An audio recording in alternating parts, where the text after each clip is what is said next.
in Tamaki Makaurau, Auckland, and we have 2 days to eat our way around Britomart. We are going to be exploring 9 blocks of amazing food. We've got 6 places lined up, a range of cuisines. It's going to be real good. Let's get into it. Get into it. I'm Thomas. And I'm Sheena, and we're chasing a plate. I hope you're hungry. Let's eat. We're kicking off with breakfast at Amano. It's been an age since I ate at this Italian-inspired eatery. Really looking forward to getting back. Let's head in. It's a great environment in here. The architecture in Britomart is neat. Buildings like this, which are old warehouses from the wharf days when these were really industrial spots, they've all been transformed into great places like this. The smoked waraho pate and the smashed meatballs. Thank you. I couldn't go past the smoked waraho pate on sourdough with poached egg, salsa verde, pickled onions. Thomas went for smashed meatballs, salsa rosso, and a poached egg, tons of parmesan, sourdough on the side.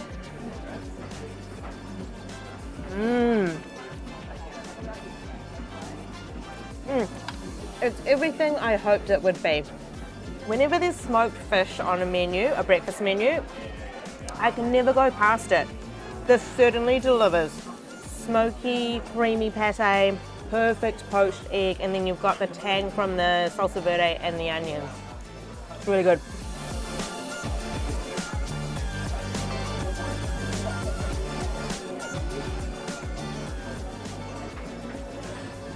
So good.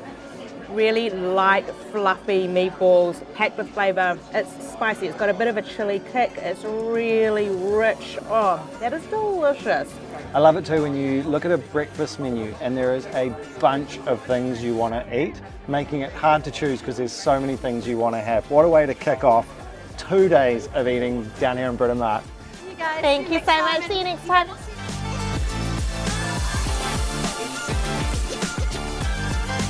The heart of Britomart is Takutai Square, which everywhere we're eating across these 2 days is dotted all around this vicinity. There's even beanbags. We've just been chilling in the sun, having a glorious time, but it is now time for stop number 2 on the eating list. Excited for lunch at Cafe Hanoi, contemporary Vietnamese.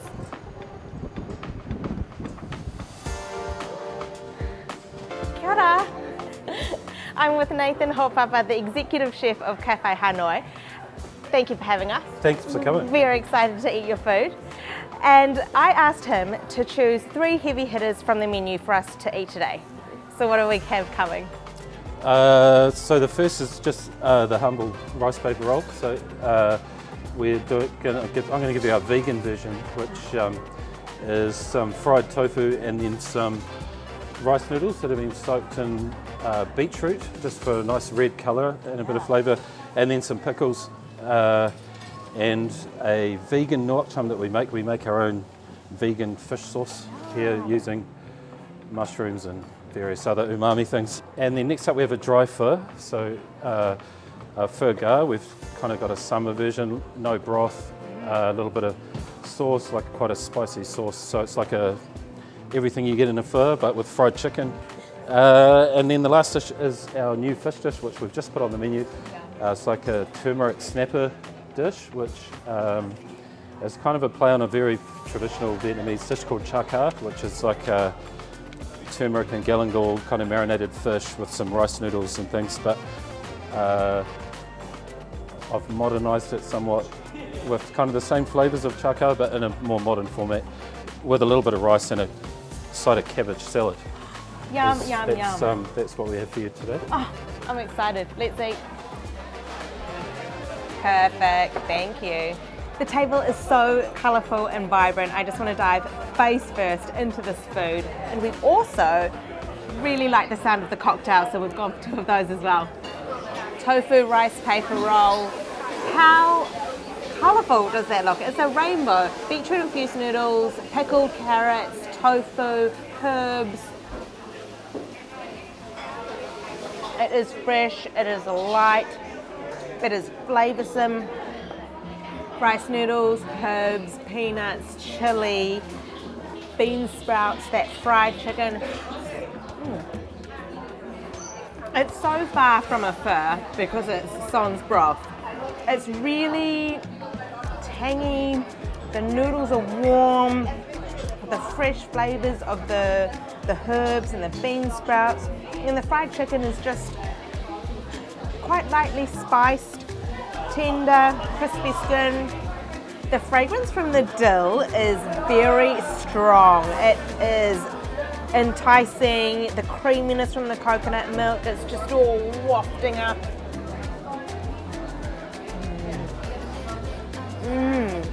The snapper is melt in your mouth. The dill is a very strong flavour, so if you love dill, which I do, be right up your alley.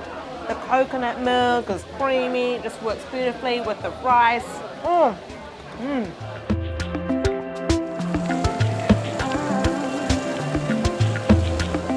We've had a great wander around through the shops, another very pleasant chill on the bean bags, I must say. We've decided that tonight we're not going to do a full-on dinner. We're going to do a snack dinner instead. We're going to hit up two different places, both of which are really different. The first is the Brit, which is in one of my favourite buildings in Auckland, the Northern Steamship Company building. Very old, beautiful brick building. And this is something we don't have much of in Auckland actually, like a proper British style-esque style pub. Let's go.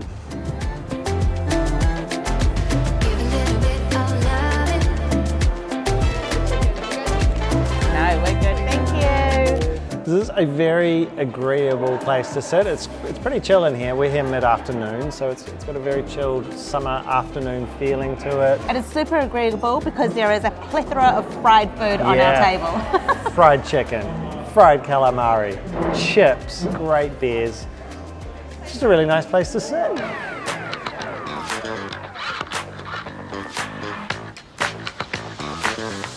Straight back across the square. We were just there at the Brit. We're now going to go snacking at a place called Kingi. We have filmed and eaten here before, but it's had quite a big change since we were last here a few years ago. New chefs and whatnot. Pretty excited to return. Very, very excited. They're still all about local, seasonal, sustainable. Let's eat. Kingi is in Hotel Britomart, same entrance actually to Cafe Hanoi. There's the table we were sitting at earlier in the video. Our snacks have arrived. What a stunning looking table. We've got one more coming. We're going to pop into the kitchen and chat with Andrew, the executive chef, while he prepares it for us. I'm with Executive Chef Andrew Lautenbach, and I just want to chat to you about the ethos of Kingi.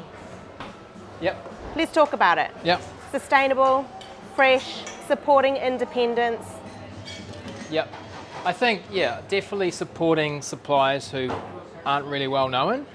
For example, this amazing smoked eel.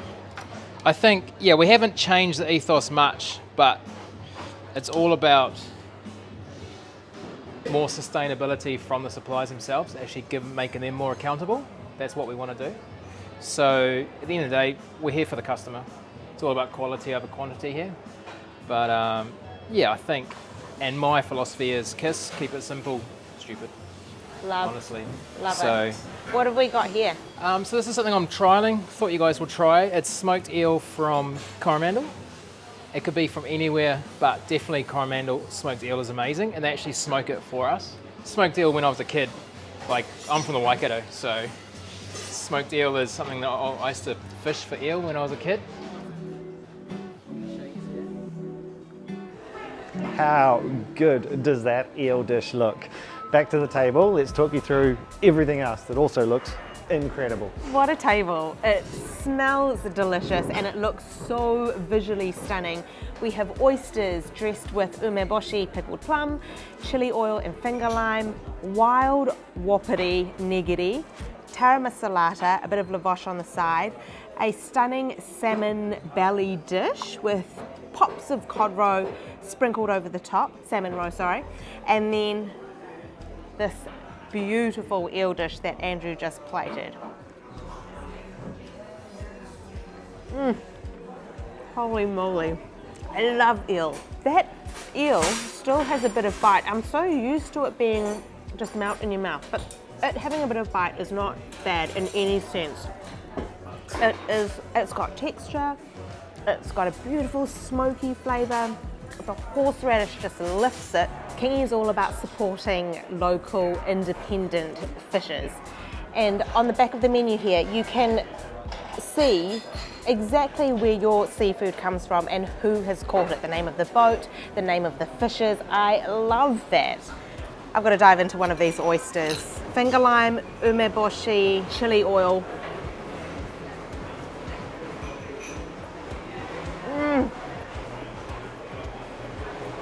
Oh. Unreal, so fresh, so lively. This is wapiti, which is from the elk family, from Fiordland, wild wapiti, from Fiordland down the deep south of New Zealand. A meat that if you get a chance to eat it, you gotta eat it. It's super good, and what a way to serve it. Sometimes all you can say is that just works. That just works. That is very, very good. It's the next day, it's time to start eating some more great food. We're going to a place now called Alma. We ate here a long time ago. When they first opened? Yeah, we're 6 years ago, and we've always wanted to return. Absolutely pumped for this and to show you guys. Good, I'm Sheena. Nice to meet you. Nice to meet you too, hon. I'm with its executive chef, Joe Pearson, at Alma. I'm so excited to be here. Cool. Like, I I'm want to excited eat to have everything. you. Good. Good. Fantastic. You're an Andalusian inspired restaurant. Can we like dial it right back? Because I feel like Andalusian cuisine is not that common in Tamaki Makaurau. No, not at all. No. So what should people expect? I think Andalusia to me is probably the meld of everything that's great about food. You know, it's really historic and it's really inviting. It fused two different cultures. You know, when the Moorish people arrived in Andalusia and ruled for 700-800 years, they introduced so many things, you know, irrigation, education, the architecture changed, culturally things changed, you know, like Muslim, Jewish, Christians were living in harmony, you know, and then you take the rest of Spain and sort of like meld that in, that you get this huge blend of different cultures and different food types. And it's really exciting, I think. I mean, that's, I guess, why I love it so much and what drew me to Andalusia rather than just Spanish food. Like, Spanish food is great, but it's getting more well known, I think, in New Zealand. Probably 10 years behind Italian food, you know, like it's kind of gone through that progression. I think the more people that are exposed to different food styles or different, you know, areas of countries and specific food, you know, people start to understand it a little bit, you know. So we're not purely Spanish at all, and we're not purely Andalusian, but we've Spanish, North African influence, which is Andalusia. So, yeah. But you're also about championing Aotearoa's amazing ingredients. Oh, always, yeah, always. So even though we're an Andalusian restaurant, we do make some exceptions for importing things. I mean, we have a jamón that's from Jerez, like the Jerez area. We bring in manchego, things that we can't procure in New Zealand, but otherwise everything is seasonally grown direct from suppliers or farmers if we can. But yeah, really about New Zealand ingredients with an Andalusian twist, which means that we can't be 100% authentic. You know, we don't have tomatoes in winter, unfortunately, but that's life. That's a good thing. Totally, that's New Zealand, you know, like we've got so much seafood here that we can make the most of, but it's not the same seafood that you get when you're in Spain. So yeah, we take New Zealand ingredients and apply techniques or history or storytelling to dishes, and that's how we get there. The restaurant itself is stunning, and we've scored the Table of Dreams. Looking out onto the footpath, you can probably see just over there is all the bean bags that we've been talking about. So that's the main square. Our first two dishes have landed on the table, and we've already said we ate here 5 years ago pretty much. And from that meal 5 years ago, there's one dish that just sits in my mind. I think about it quite often, and it's this anchovy dish. Let's talk you through what it is and get into it. The anchovy tomato tostada, so memorable. Like Thomas mentioned, the tomato that is used is dehydrated over that fire for days. So it's just flavor. stunning anchovy over the top. And then these tiny morsels, leek, manchego, and guindia tostada. Oh, I can smell that anchovy and it smells good.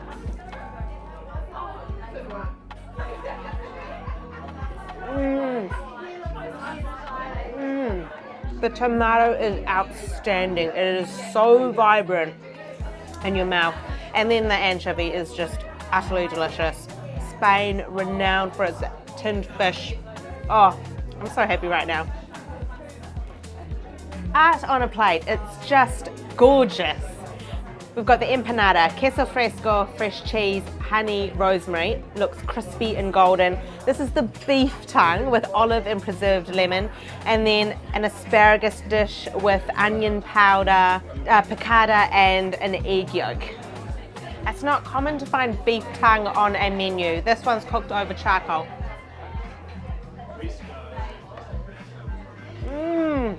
It is such a great meat. It's tender, it's beefy, it's got a lovely texture.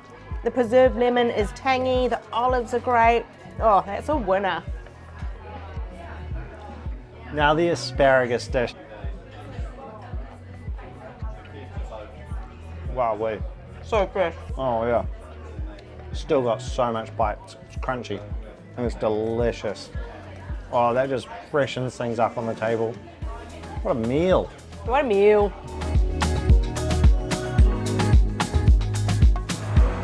Heading for dinner next, and this is a place we have wanted to eat for a very, very long time.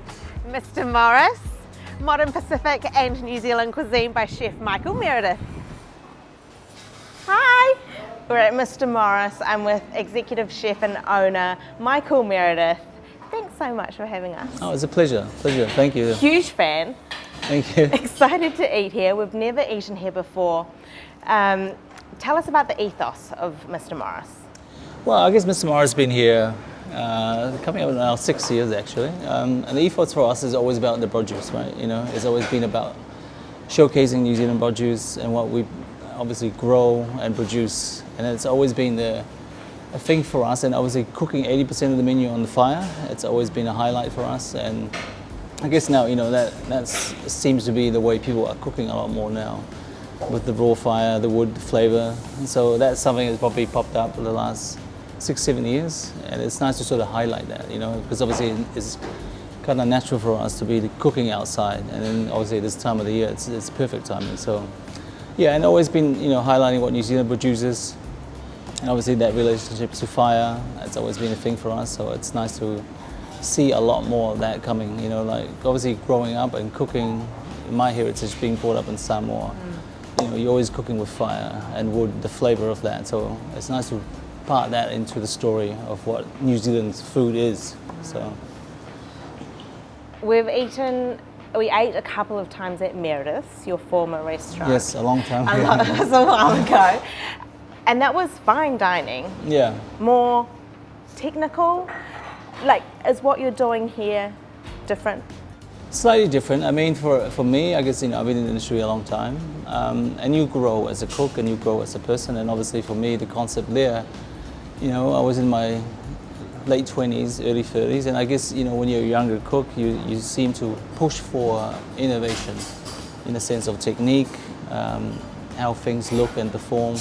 As you get older, I think you sort of understand that saying, like, keep things simple, you know. And I guess for here, it's just an evolution of how I see the way we cook. And obviously, it's about the ingredients foremost. It's about seasonal, and obviously putting less on the plate, you know. I mean, it's still technique. We apply technique on the food, but I think for us, it's more just sort of like letting the produce speaks for itself. And I think, you know, there's a stage in your life when you cook, you sort of understand that, you know, you're putting everything on the product itself, and I think that's where the pure flavor will come from. You're not masking it in any way. I mean, that's why I guess here we kind of like keep things slightly simple. There's still technique we're applying. There's always going to be techniques in any way, you know, but I guess we're keeping it sort of minimal and let the main ingredient speak for itself. Yeah. Woo-hoo-hoo. We're starting with snacks, and Michael has set us up. We have got chicken skin, parfait and watermelon, kingfish on a quinoa cracker with mustard and ponzu, beautiful vibrant asparagus tartlets on cashew cream with salted egg yolk, and oysters with a verjus granita and makrut lime. Oh, that is beautiful. The oyster is very flavoursome.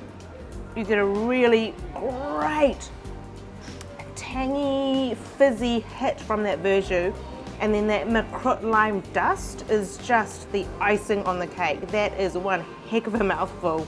I really like this snacks concept here. They still have entrees, mains, so the more standard style menu, but these snacks that start the menu. It's really neat.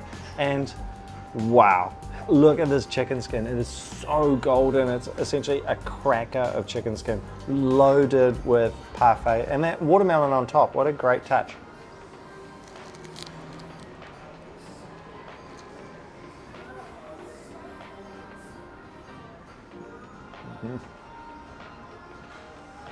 I could eat that over and over and over again. The chicken parfait is incredibly good parfait, but the chicken skin has a completely different chicken flavor, and they just come together and burst in your mouth. That is so good. We've got a dish from the starters section: octopus, green lip mussels, coconut, shiitake mushroom, and salmon roe. And then our two mains, which we're going to share: the royal burn lamb rump, swede, anchovy, and smoked paprika. And this is the roasted duck breast with roasted pear, chestnut, a duck croquette, and watercress. The octopus. It's so tender. What's really striking is the coconut cream sauce. It's velvety, it's smooth. Oh, the roasted duck has got the most beautiful layer of crispy skin, and then that fat underneath. Oh, this has got the roasted pear. That meat is cooked perfectly. I'm just loving the food here. And the vibe of the place as well, because it's smart dining.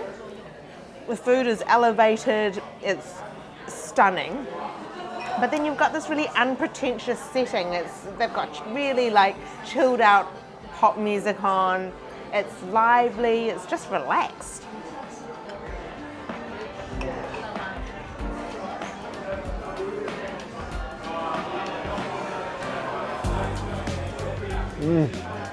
I adore lamb. It's a protein. I just don't have that often, don't get enough of it. And then when you get to have it and it tastes like that, it is great. What I really like is this jus, this sort of gravy that's over here, isn't too intense. It's not just taking over the dish. I sometimes find with these types of dishes, that can just be the overriding flavor, and it's not at all here. It adds so much to it, but it's not taking over. What a great dish. We're sharing dessert. We've got a semolina sponge, berries, lemon, honeycomb, mascarpone. That is just going to top off what has been a spectacular meal. What a great way to round out 2 amazing days of eating down here at Britomart. We've packed so much great food in. Get down here, check these places out. Super, super fun area with great food, and the beanbags, what a touch. They've got us through all the little breaks between meals. It is just fantastic. Thanks for watching this one. See you on the next one. See you guys.